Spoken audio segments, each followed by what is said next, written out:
வெற்றி வெற்றி என்றே முழங்கிடுவோம். இயேசுராஜன் நம்மோடு இருப்பதினாலே என்றென்று முழங்கிடுவோம். இயேசுராஜன் நம்மோடு இருப்பதினாலே என்றென்று முழங்கிடுவோம்.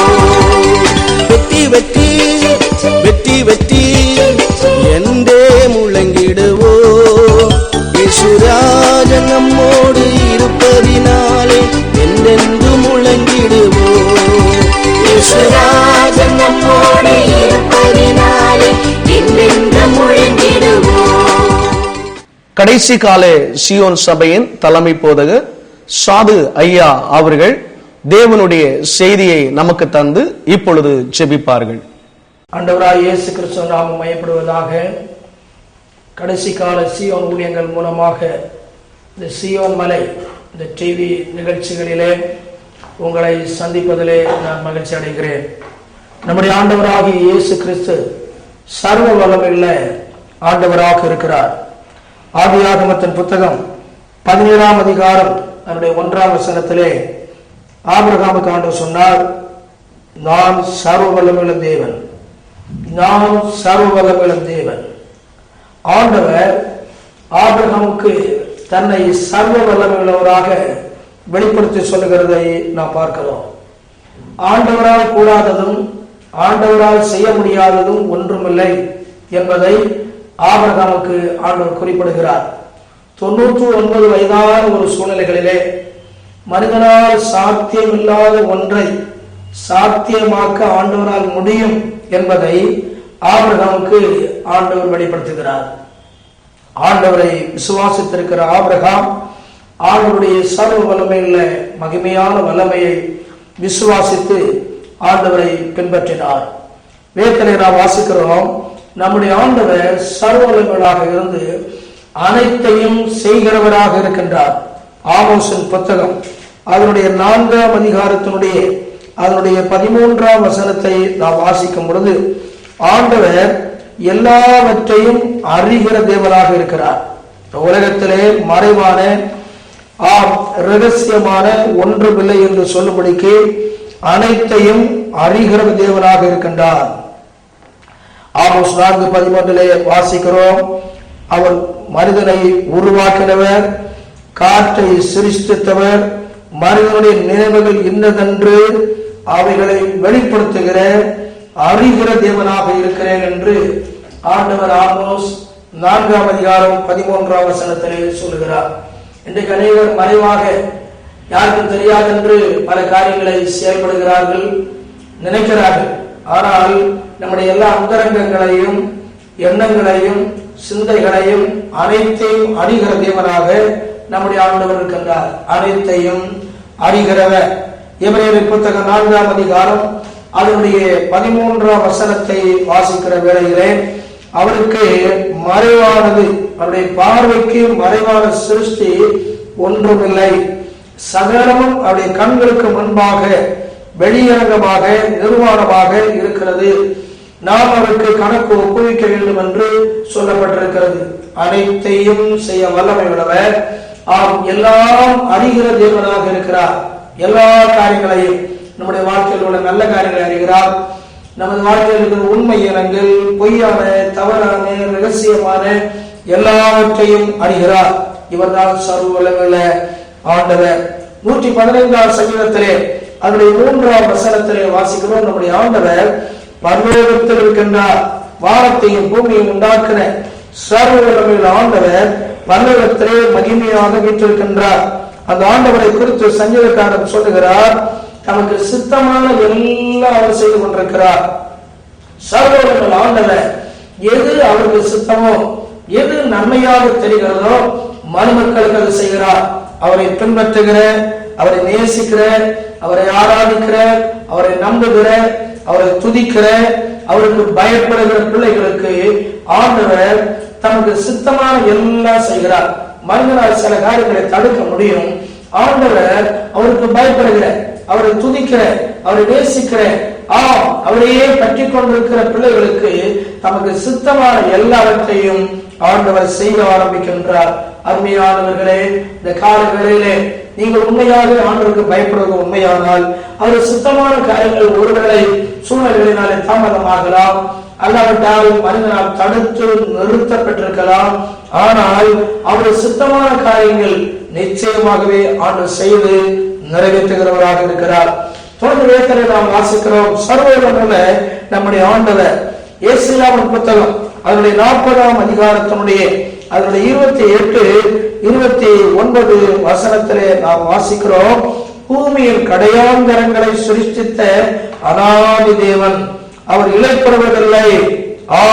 அவர் சோர்ந்து போகிறவனுக்கு பலன் கொடுத்து சத்துவம் இல்லாதவனுக்கு ஆண்டவர் சத்துவத்தை பெருக பண்ணுகிறார். நம்முடைய ஆண்டவர் சர்வவல்லமை உள்ளவர். நாம் அநேக சந்தர்ப்பத்திலே நம்முடைய பலவீனமான பகுதிகளை பார்த்துக் கொண்டிருக்கிறோம். ஆனால் ஆண்டவர் அப்படி அல்ல. நமக்குள்ளே பலனை கொடுத்திருக்கிறார். நமக்குள்ளே அவருடைய சக்தி, அவருடைய மகிமையான அபிஷேகத்தை கொடுத்திருக்கிறார்.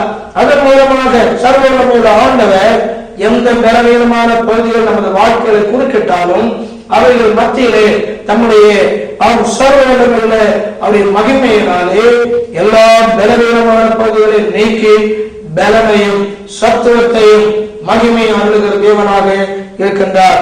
நாம் சோர்ந்து போனவர்களாக இருக்கிறோம். நாம் அவர்களை விட ஆய்த்து போயிருக்கிறோம். சோர்ந்து போகிறவர்களுக்கு பலம் கொடுத்து சத்துவம் இல்லாதவர்களுக்கு நமது ஆண்டவர் சத்துவத்தை பெருக பண்ணுகிறார். இன்றைக்கு ஆண்டவர் சர்வவல்லமையுள்ளவர் என்று நாம் விசுவாசிப்பது உண்மையானால் நம்முடைய எல்லா பலவீனமான பகுதிகள், குறைவான பகுதிகள், ஒருவேளை சோர்வான பகுதிகள், பிரச்சனையான பகுதிகள் இருந்தாலும் நீங்கள் ஆண்டவர் சர்வவல்லமையுள்ளவர் என்று சொல்லிக் கொண்டே இருந்து பாருங்கள். இயேசு சர்வவல்லமையுள்ளவர் என்று அவரை துதித்துக் கொண்டே இருந்து பாருங்கள். ஆச்சரியமாக அவர் பலனை அருளுவார். ரோமரின் புத்தகம் அதனுடைய 4ஆம் அதிகாரம் அதனுடைய 17ஆம் வசனத்திலே அழகாக நாம் வாசிக்கின்றோம். அங்கே சொல்லப்பட்டிருக்கிறது, ஆபிரகாமை குறித்து ஆண்டவர் சொல்லுவார், அநேக ஜாதிகளுக்கு தகப்பனாக உன்னை ஏற்படுத்தினேன் என்று சொல்லிவிட்டு நம்புவதற்கு ஏதுவில்லாத இருந்த சூழ்நிலைகளிலே நமது ஆண்டவர் இல்லாதவைகளை இருக்கிறது போல் அழைக்கிற தேவனாக வெளிப்பட்டாராம். இல்லாதவைகளை இருக்கிறது போல் அழைக்கிறவர். எல்லாம் இருக்கிறது இருக்கும் போதுதான் இருக்கிறது என்று சொல்லுகிறோம். எல்லாம் நடக்கும் போதுதான் நடந்தது என்று சொல்லுகிறோம். எல்லாம் பார்க்கும் போதுதான் பார்த்தோம் என்று சொல்லுகிறோம். ஆனால் ஆண்டவர் பார்க்காத ஒன்றை, மனிதனுடைய கண்களால் காணாத ஒன்றை நம்முடைய ஆண்டவர் இல்லாதவைகளை இருக்கிறது போல் அழைக்கிறார். எனவேதான் ஆதியாகமம் 17ஆம் அதிகாரத்திலே ஆண்டவர் ஆபிரகாமுக்கு வீரமாக சொன்னார், நான் உன்னை திரளாய் பெருக பண்ணுவேன். நம்புவதற்கு ஏதுவில்லாத ஒரு சூழ்நிலைகளிலே ஆண்டவர் திரளாய் பெருக பண்ணுவேன் என்று சொல்லுகிறார். அருமையானவர்களே, ஆண்டுடைய மகத்துவமான அந்த சர்வ வல்லமையை நாம் விசுவாசிப்போமானால் நிச்சயமாகவே ஆச்சரிய பிரகாரமாக ஆண்டவர் திரளாக பெருக பண்ணுவார். இருக்கிற சூழ்நிலைகளை கடந்து மனிதன் ஆச்சரியப்படும்படிக்கு தேவன் ஒரு பெருகுதலை கடலிடுகிற தேவனாக இருக்கின்றார். ரோமரின் புத்தகம் அதனுடைய 15ஆம் அதிகாரம் அதனுடைய 18ஆம் வசனத்திலே அவர் தன்னுடைய ஊழியங்களை குறித்து மிக அழகாக குறிப்பிடுவார். என்ன குறிப்பிடுகிறார்? என்னை கொண்டு அவரை கொண்டு அற்புத அடையாளங்களின் பலத்தினாலும் தேவ ஆவியின் பலத்தினாலும் ஆண்டவர் பெரிய காரியங்களை செய்தாராம். அருமையானவர்களே, அவருடைய சர்வவல்லமையுள்ள கரத்தை பவுல் விசுவாசித்த போது அற்புத அடையாளங்களினாலும் தேவ ஆவியின் பலத்தினாலும் அவரை கொண்டு பெரிய காரியங்களை செய்தார். இவர் சர்வவல்லமையுள்ளவர் என்பதை பவுல் நன்றாக அறிந்திருந்தார். எனவே நான் யோவான் சுவிசேஷத்திலே அதனுடைய 16ஆம் அதிகாரத்தினுடைய 18ஆம் வசனத்திலே மிக அழகாக சொல்லப்பட்டிருக்கிறது. அங்கே ஆண்டவர் அனைத்தையும் தம்முடைய கரத்தில் வைத்திருக்கின்றார். ஆண்டவர் எல்லா காரியங்களையும் தம்முடைய கரத்தில் வைத்திருக்கும் போது எல்லாவற்றையும் அவர் செய்கிறார். அவருடைய கரத்திலிருந்து ஒருவனும் ஒன்றையும் பறித்துக் கொள்ள முடியாது, ஒன்றையும் எடுத்துக்கொள்ள முடியாது என்று நாம் வேதத்திலே வாசிக்கிறோம். அவருடைய கரத்திலிருந்து யாரும் ஒரு காலம் தேவன் கொடுத்த ஆசீர்வாதங்களையும் தேவன் கொடுத்த நன்மைகளையும் எடுக்க முடியாதபடிக்கு அவர் சர்வவல்லமையுள்ளவராக இருக்கிறார். மத்தேயு சுவிசேஷத்திலே 18ஆம் அதிகாரத்தினுடைய 3ஆம் வசனத்தை நாம் வாசிக்கும் பொழுது, குஷ்டரோகியாகிய ஒரு மனிதன், பலவீனப்பட்ட அந்த மனிதன் ஆண்டவர் இயேசு கிறிஸ்துவிடத்தில் வந்து ஆண்டவரே என்னை சுத்தமாக்கும் என்று சொல்லும் போது ஆண்டவர் அவனை தொட்டார், அவனை சுகமாக்கினார். ஆண்டவர் அவனை தொட்டார், அவனை சுகமாக்கினார். ஆண்டவருடைய சர்வ வல்லமையினாலே தீராத வியாதிகள் சுகமாகும். இல்லாதவைகளை அவர் இருக்கிறவர் அழைக்கிறார். அற்புத கிரியைகளை ஆண்டவர் நடப்பிக்கிறார். எல்லாம் அறிகிறார். இதெல்லாம் அவருக்கு சித்தமோ நம் வாழ்க்கையில் அதை நிறைவேற்றுகிறார். இன்றைக்கு அவர் பலன் கொடுத்து நமது வாழ்க்கையிலே இந்த காரியங்களை செய்ய போகிறார். நாம் ஜெபிப்போமா? எங்களெல்லாம் ஆண்டவரே, பலவத்தின் பிதாவே, நீ சர்வவல்லமையுள்ள தேவன் என்று வேத புத்தகத்திலே ஆபிரகாமுக்கு சொன்னீர். இன்றைக்கு இந்த செய்தியை கேட்டுக்கொண்டிருக்கின்ற எங்கள் அருமையான பிள்ளைகளுடைய வாழ்க்கையிலே ஆண்டவரே, இல்லாதவர்களை இருக்கிறது போல் நீங்கள் அழைக்கிற தேவன் என்று நாங்கள் அறிந்து நாங்கள் துதிக்கிறோம். ஒன்றும் இல்லாமையிலே ஒன்றை உருவாக்குறது என்று அறிந்து நாங்கள் துதிக்கிறோம். உடைய அற்புத அடையாளங்களை வெளிப்படுத்துகிற தேவன் என்று அறிந்து நாங்கள் துதிக்கிறோம். நீ சுகமாக்குற தேவன் என்று அறிந்து நாங்கள் துதிக்கிறோம்.